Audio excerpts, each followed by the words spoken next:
रोजच्या वापराच्या वस्तू स्वस्त होणार आहेत। 12% आणि 28% जीएसटी टॅक्स रद्द करण्यावर आता मंजुरी मिळाली। दिवाळीत मोदी सरकार सर्वसामान्यांसाठी आता मोठं गिफ्ट देण्याच्या तयारीत आहे।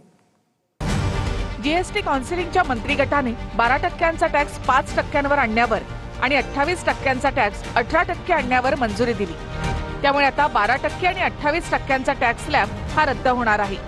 15 ऑगस्टला लाल किल्ल्यावरून पंतप्रधान नरेंद्र मोदी यांनी संकेत दिल्यानंतर दिवाळीमध्ये स्वस्ताईचा धमाका करण्याच्या हालचाली मोदी सरकारने सुरू केल्यात। या निर्णयामुळे रोजच्या वापरातील अनेक वस्तू स्वस्त होणार आहेत। काय काय स्वस्त होणार आणि 12%वरून 5%वर काय येणार ते आपण पाहूया।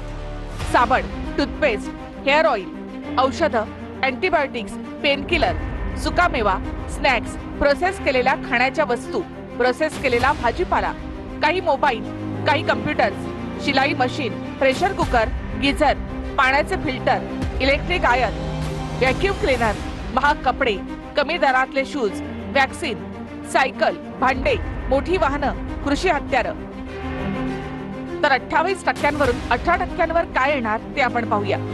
सिमेंट, सौंदर्य प्रसाधनं, chocolate, printer, AC, fridge, TV, washing machine, rubber tyre, dishwasher, protein आणि ॲल्युमिनियम फॉईल। टॅक्सच्या शिफारशी जीएसटी काउन्सिलच्या पुढच्या बैठकीमध्ये ठेवल्या जातील। केंद्र राज्य सरकारची यावर सहमती झाल्यावर जीएसटी काउन्सिल हे दर लागू करण्यासाठी तारीख ठरवेल। हे दर दिवाळीच्या वेळी लागू व्हावेत यासाठी केंद्र सरकार प्रयत्नशील आहे।